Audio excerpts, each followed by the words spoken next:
It's a few days late, but let's get to some questions from the listeners.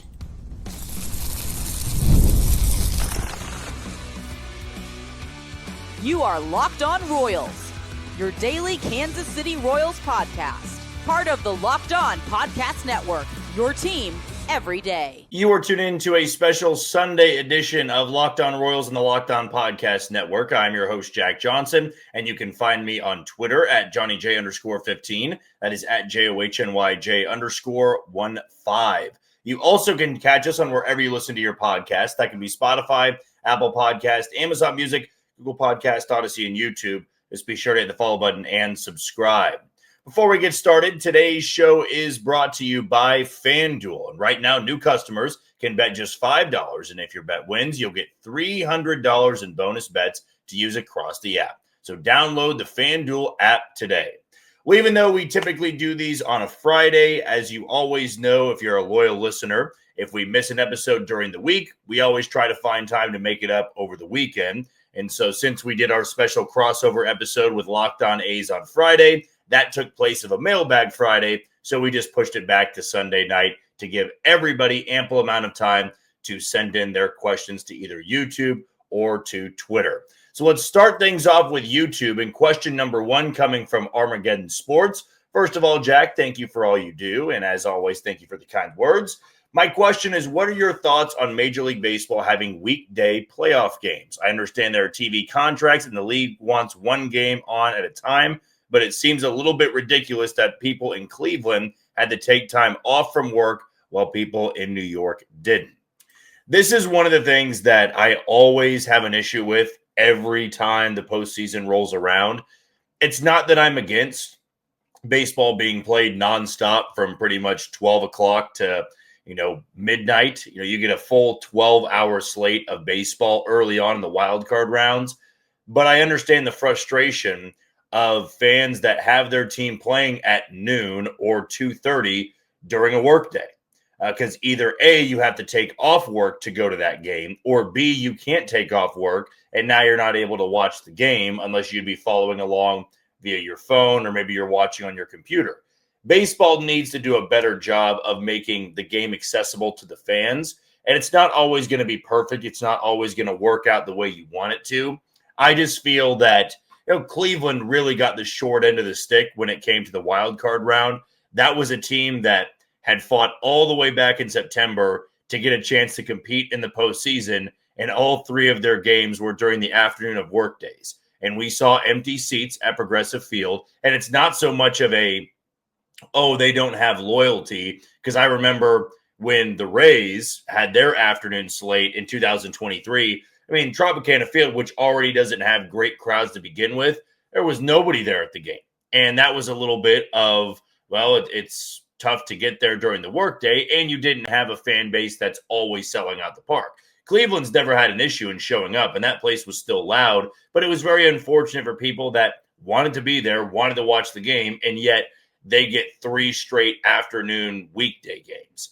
You're not going to get the best of crowds there, and you're certainly not going to have completely sold out areas of the stadium, because people just aren't as able to get off work that easily, whereas all the other teams that got to play in the nightcap, they didn't have to worry about it. So I wish baseball would do a better job of, maybe having games on different days, not loading it up with 4 or 5 straight games. You could maybe have 2 games, each day, and both them being at night. I don't believe it would be that hard of an issue to move those to the nightcap, and then you also can have channels that can broadcast the game. I don't believe they would have any shortages of that, as long as you're just lined up of not conflicting with other games that would be on. Good question, though, and I know a lot of people have had that on their mind throughout this postseason.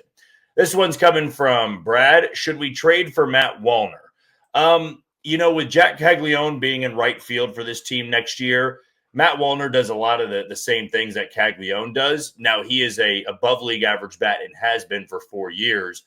If the Royals were to bring him in some way, shape, or form, I'm not going to be opposed to it, because that's a bat that you just didn't have in your lineup last year, especially coming from a corner outfield spot. But the Twins have him under control for, I believe, 4 more years. He's 27 years old. They had their fire sale at the deadline this past season, And I'm just not sure they would be as open to moving him and to a division rival at that. If somebody else from the National League side made a play for him, maybe they would be more open to it. The Twins, though, are going to be entering a territory of we don't want to sell off everybody because we also want to have young guys to build around. And I feel that Matt Wallner fits that timeline for them. Not to say it would be impossible. Maybe he would be traded mid-season around the deadline if the Twins are out of it yet again. I just don't know if he would be that big-time trade piece for the Twins at the winter meetings because he feels like one of those young players that they're going to try to build around. As for the Royals, if they were to try to make a play for him, I wouldn't hate it. It just feels you'd have a little bit of a log jam in the corner outfield spots because Matt Wallner plays right field and now so does Jack Caglione. So I would put it as a very low likelihood that Kansas City would be in play for Wallner. Good question, though. This one's from Frank. Could we put Garcia at second base and Jack at third? No, that would not happen because Caglione's a lefty, and he's going to be playing right field and first base. But Garcia, too, if I can spin my answer more toward him, I just don't see it being a need to move him to second base. He plays elite defense over at third. He had a career year offensively. The one lacking part of his game is just the lack of power. But if Michael Garcia did this for the Royals year in and year out, you take that over at third base. You don't want to get too greedy there. And I don't want to lose that type of elite level defense at third base and move it over to second base where it's not as valuable as of a position. Next one is coming from Elizabeth. What are your thoughts on bringing back Nate Eaton as an option for our outfield? He's a free agent after this year. I was surprised to see Nate Eaton starting in the outfield for the Red Sox in that wild card series against the Yankees. But I just don't know if Nate Eaton is the best option to go out there and get. The Red Sox valued him in a way that I never really saw the Royals value him. He's also more of an older prospect, if you will. I mean, when he debuted for the Royals, he was 27, I believe, and that was 2 years ago. So he's getting close to 30. It doesn't make much sense. I mean, maybe if you wanted to have an outfielder that could play all three spots, and also he can play a little bit of the infield as well, you make a move. But I'm not sure the Royals need to be giving deals to players like Nate Eaton. Yeah, if they had a really cheap 1-year deal or a minor league deal, the closer you got to camp, sure. I just want them to shoot a little bit higher than Nate Eaton. I feel they can do a little bit better than that for their bench and for their outfield specifically. But he might be somebody looking to bringing back. I just, again, kind of with the Matt Wallner situation, I put it at a lower likelihood. I feel they're going to be looking in other directions than at Wallner and then Nate Eaton. This one is coming from the Royal Kingdom podcast. Would you be interested in doing an end-of-the-year podcast with us? Well, I apologize if I'm a little bit late on this. I would be more than happy to. So if you listen to this episode, just direct message me on Twitter. We'll get a time sorted out, and that won't be too much of an issue on my end. So would absolutely love to do that. If it still works out, I know the question's end of the season podcast, so I hope I'm not more than a few days late in recapping the year. But if I'm not, would be more than thrilled to come on the podcast with you guys. Just shoot me over a direct message, and we'll get that done. Next one we got is coming from Danny. Why do you think Zumwalt kept his job while the other two hitting coaches were let go? Is it just a loyalty thing? This is a very fair question, and I know for a lot of people, you're wondering the same thing, right? Why did the Royals keep Alex Zumwalt, who is the CEO of the hitting department, but get rid of Keone Duren and Joe Dillon? And Joe Dillon was brought in this past offseason, so it's not like Joe Dillon's been around forever. The Royals just knew they needed to make changes with their coaching staff, and that was pointed out pretty obviously from J.J. Picollo in the end of the season presser. But he also said, Alex Zumwalt's going to be coming back. And when he said those words, my mind went to Keone Duren and Joe Dillon.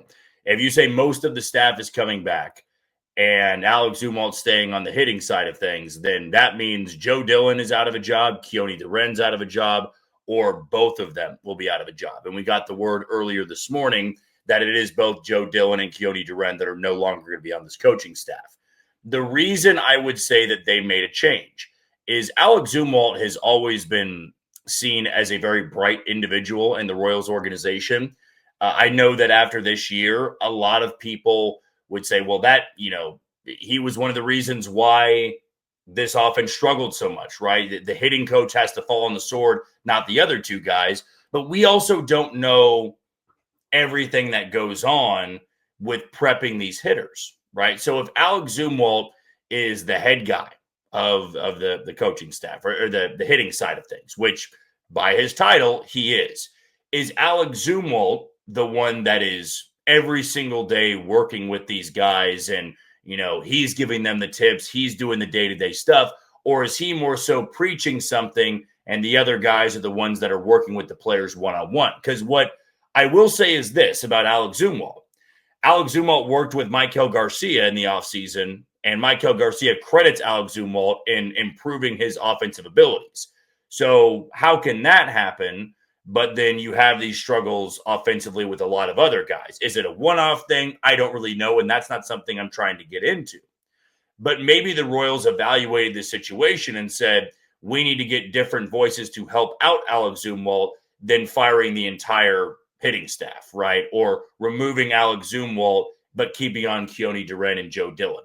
They clearly feel that Alex Zumwalt is more than capable of handling those responsibilities. And that's just their opinion on it. It may not be mine. It may not be yours. But I do feel that if they bring in two different voices for this coaching staff and they can significantly improve this offense next year, or at least improve a couple other guys, then we would probably have our answer as to why they kept Alex Zumwalt. Because in the end, maybe it was more so if Keone Duren and Joe Dillon were not the right fit, and they bring in two guys that might be better suited to handling this lineup. But I know it was a very unpopular opinion per all the comments that we had on that episode.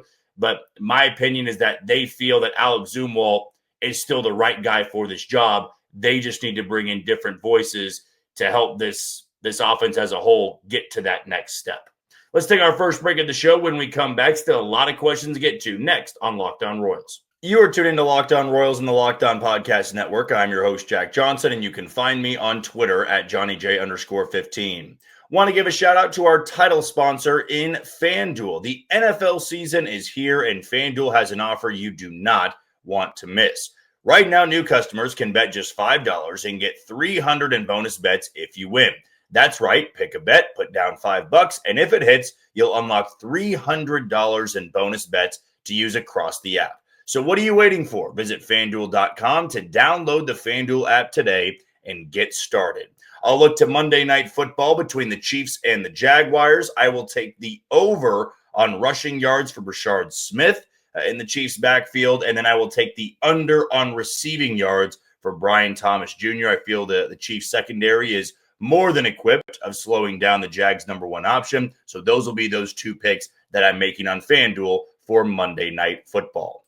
Our next question is going to begin with Amor, your wish list of 5 realistic position players to target in the offseason. So I feel it would be a lot easier for me to go after free agents here and list off 5 there just because I have them available. I know who will be out there, and the Royals could make a play on numerous guys that are going to be unrestricted free agents. But I feel it's more likely that they go the trade route. And I do want to get into that in some of our episodes, not only this week, but multiple weeks leading up to the winter meetings. But if I were to put my wish list together, I feel that Ramon Laureano can be a guy that really helps the outfield for what he did last year. Being a lefty crusher, that feels like a perfect fit for the Royals outfield, for the Royals lineup, to be able to platoon with a guy like Kyle Isbell. He can handle all 3 outfield positions.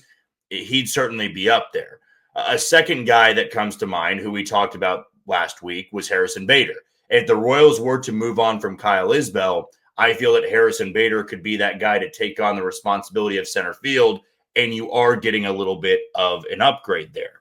And then if I was to turn my attention to the trade route and teams that would be looking to move players, maybe you have to turn your attention with the Angels and go away from Taylor Ward, because the last 2 seasons it's been, well, Taylor Ward.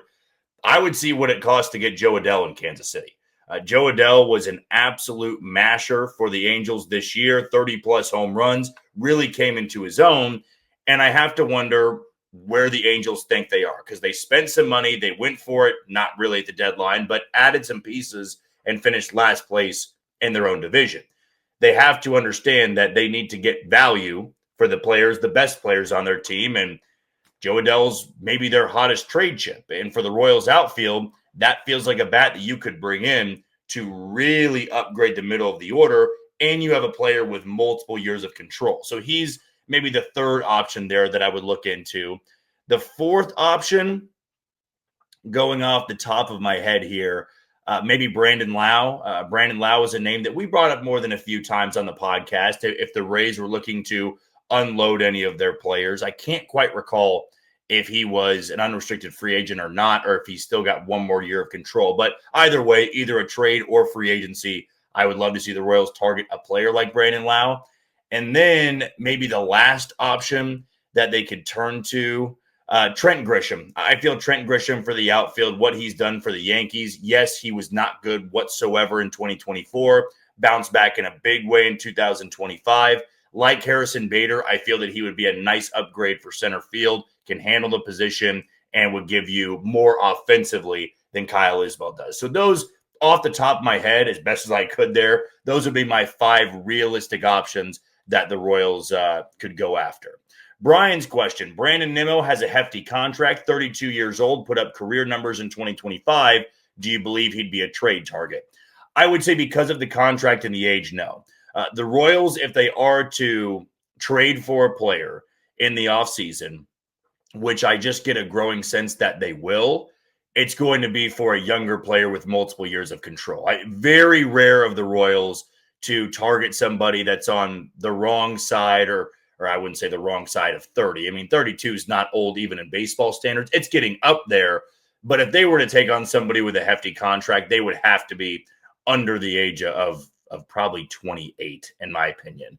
If you're getting a guy with a hefty contract and a lot of years left at 29 or 30, it doesn't seem likely the Royals would want to do that unless that team was willing to take on all of that contract and you would just have to give up more high-level prospects in return. But it's not a bad name to bring up there. I'm curious right now who's on their board.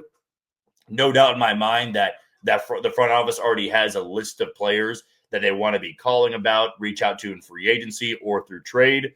And, I'm sure there's more than a few guys that have contracts that they would need to look into and really, figure out financially if they would want to do that. But for Brandon Nimmo, I would say it's unlikely that he would be on the Royals wish list this offseason. Ed's question, how would you describe roster changes this offseason? Subtle, significant, widespread, or something else? I do enjoy this question here. I feel that the Royals will do a little bit of what they've done in the last 2 years. They're not going to be quiet. I did think that 2024 was far louder and noisier than it was in 25, but that also was a good sign that the Royals didn't need to overhaul their roster after 2024.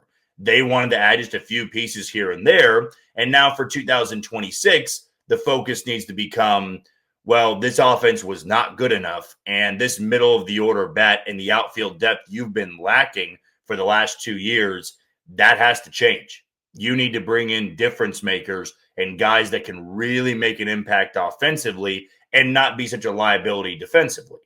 That's a very specific player. That might be too much of an ask. If I'm going for a player that's great offensively, can I live with subpar defense? Or if I find a player that is elite defensively, can I live with him being a below league average bat or 20 points below being a league average bat? Those are all things that they're going to need to factor in when making these moves. But I would go more than subtle and maybe a little bit less than significant, because I don't see the Royals approaching 2026 as a do or die year. And that's the tough part about baseball. The Padres have gone all in the last 3 or 4, trade deadlines and in the offseason, and it has not amounted to any World Series championships or World Series appearances, period. So it's not a bad thing to go all in. You just need to be smart with when you choose to go all in. And I still don't believe the Royals rolling into 2026 need to feel like you got to put the chips on the table here. You got to overspend in the offseason to make things happen. They're going to want to upgrade in those weaker points of their roster, but not do it in the obvious ways of, well, we need a right fielder and left fielder. Let's go give each of those guys $20 million a year. No, they might be targeting guys that we have never mentioned before on the podcast. We'll probably get a better idea of that the closer we get to the winter meetings. Let's take our final break of the show. When we come back, still a few more questions to get to next on Locked On Royals. You are tuned into Locked On Royals and the Locked On Podcast Network. I'm your host, Jack Johnson, and you can listen to us on wherever you download your podcast. Our last sponsor we want to tell you about is Monarch Money. Most people can't name all their financial accounts or even what they're worth, whether it's 401ks, properties, or investments. And when you don't have the full picture, you can end up leaving money on the table. That's why there is Monarch Money. It's an all-in-one personal finance tool that brings your entire financial life together in one clean, easy-to-use interface on your laptop or on your phone. Monarch is built for people with busy lives. If you've put off organizing your finances, Monarch is for you. Monarch does the heavy lifting for you. You can link all of your accounts in minutes, see clear data visuals, get smart categorization of your spending, and finally feel in control of your money without ever touching a spreadsheet. Don't let financial opportunities slip through the cracks. Use code LOCKEDONMLB at monarchmoney.com in your browser for half off your first year. That's 50% off your first year at monarchmoney.com with code LOCKEDONMLB. Our final set of questions is going to begin with Tom. Thoughts on the following moves: sign free agent Rob Refsnyder to platoon in the outfield, sign free agent Gleyber Torres, and trade Massey or India and a starting pitcher for an outfield bat. Love the first two moves. Gleyber Torres was actually somebody we were going to bring up in an episode a little bit later on this week. He was somebody in the offseason, last offseason I'm speaking of, that wasn't seen as the sexiest pickup. Like, the Royals had just lost to the Yankees, and Gleyber Torres was fine at second base. He was good in that series. But overall in the year, many people thought, well, you don't need to overspend for Gleyber Torres. And if you would have asked Royals fans at the time, would you rather give Gleyber Torres the one-year deal the Tigers gave him or have Jonathan India? A lot of people would have said Jonathan India because he's this walk machine and he gets on base at a high clip. He's the perfect leadoff hitter. And what happened? Jonathan India, well below league average. Gleyber Torres was an all-star for the Tigers, and the Tigers are still playing in the postseason. So with Gleyber, I feel kind of like we talked about Luis Ariz. Just because you have multiple second basemen on the roster doesn't mean that you can't upgrade at that position.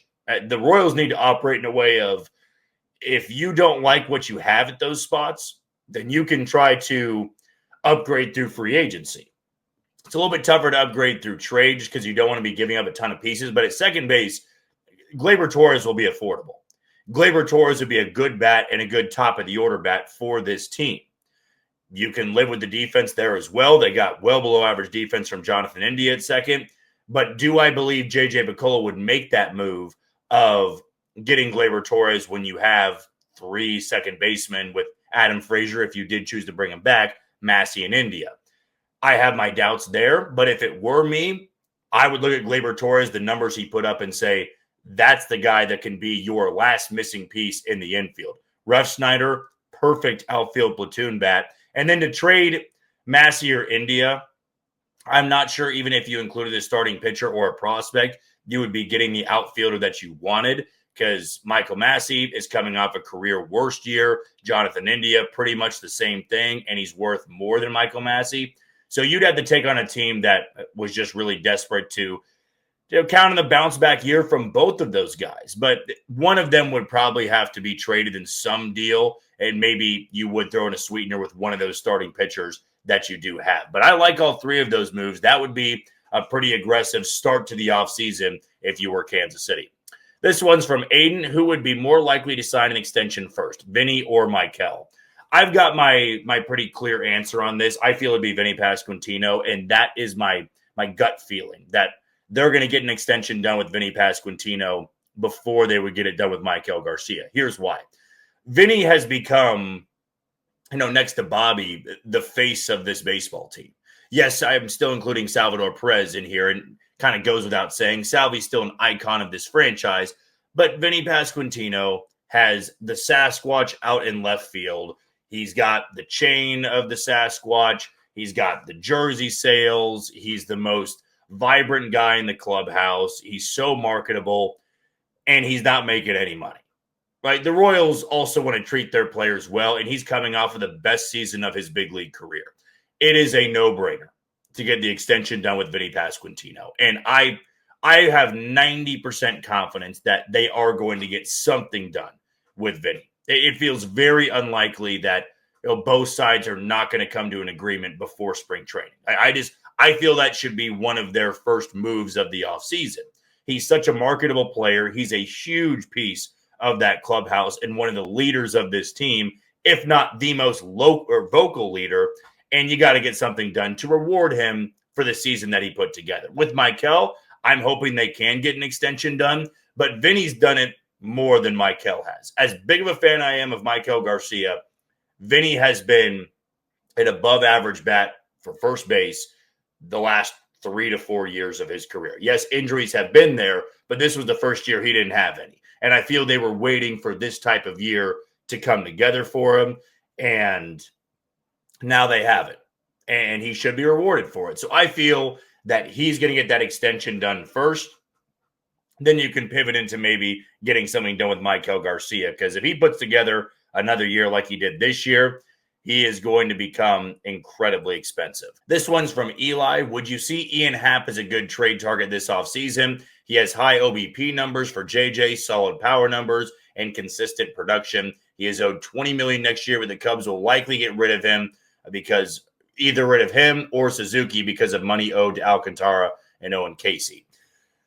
I would say that in the past, Ian Happ would have been the perfect trade chip for the Royals to target somebody who's a switch hitter, can play all around the outfield, can hit at the top of the order. But that point of the $20 million owed, I see the Royals staying away from that. And even though the Cubs may be high on Owen Casey and Kevin Alcantara, Ian Happ's still a pretty big piece of that lineup. And it's going to take more than maybe what you're expecting to move him.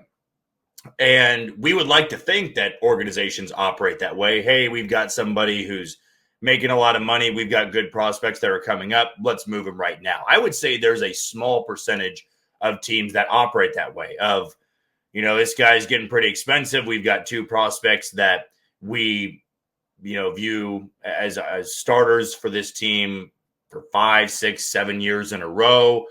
They're going to be multiple-time All-Stars, so let's move this guy now. It's not always that simple. If you're going to move an Ian Happ player and you're the Cubs and you're coming off the postseason, you better be pretty confident that those guys can contribute immediately. And I'm not sure the Cubs are there just yet because Alcantara and Casey did not contribute in the way some people thought they were upon being called up to the big league. So I don't know if he is a target because of that contract. I would say, though, a couple of years ago, Ian Happ was one of those guys that I thought would be a perfect fit for Kansas City. This one is from Casey Preds fan. Do you think the Royals try to sign or trade for a lefty reliever this offseason? I don't. I don't think there's really a need to. You've got 2 lefties in Daniel Lynch and Angel Serpa. And if you were to bring in somebody, I'd rather it be a minor league deal guy that you try to hit on. Same way you did with Taylor Clark, same way you did with Sam Long the year before that. But I don't see a need to go out there and spend, a $4 to $5 million contract on a lefty that, might only give you 40 to 50 innings. I feel this depth is pretty good, and the Royals know how to develop some of these bullpen arms, that it's not really a necessity. I would rather them put all of their focus on spending money on the outfield and especially the corner outfielders. This one's from Blaze. What would you think of signing Bichette if he's willing to play second base? And is there any chance the Royals try to make a play for Schwarber if he's willing to leave Philly? If Schwarber was willing to leave Philly, then yes, they would 100% try to make a play for him. I feel he would be that perfect middle of the order bat and a great clubhouse presence. The kicker here, though, is that he's not leaving Philadelphia. I would give it less than a 10% chance that he is going to be leaving Philadelphia no matter where the Philly season ends. He is their number 1 clubhouse guy from what all the national reporters are saying about Philadelphia. And now coming off a career year, I'm sure that he has no intentions of leaving. But if there was that small chance that he does, the Royals would have to be one of those teams that would make a play on one of the best middle of the order bats in free agency this offseason. And as for Bichette, I would love if he would move over to second base. I just don't think that he will. I feel that he views himself as a shortstop, and somebody's going to pay him to be that everyday shortstop. And lastly, Colton's question, how do you think we handle the starting rotation this upcoming year with all the names, Reagans, Bubic, Waka, Lugo, Cameron Bergert, and Kolek? I would say it'll be Cole Reagans, then it would be Lugo, Waka, Noah Cameron, and Chris Bubic. Those would be my 5, and then you have Bergert and Kolek as those long relievers to begin the season. Well, that'll do it for another edition of Locked On Royals and the Locked On Podcast Network. I've been your host, Jack Johnson. Thank you for making Locked On your first listen every day. For your second, find the all-night Locked On MLB Game Night. Every game, every night, until a World Series champion is crowned. Get local analysis on a national scale and find MLB Game Night on Locked On MLB on YouTube or wherever you listen to your podcast. Tomorrow, we'll dive a little bit more into the assistant hitting coaches being let go and how the Royals should look into filling those roles. But until tomorrow morning, you take it easy, Kansas City.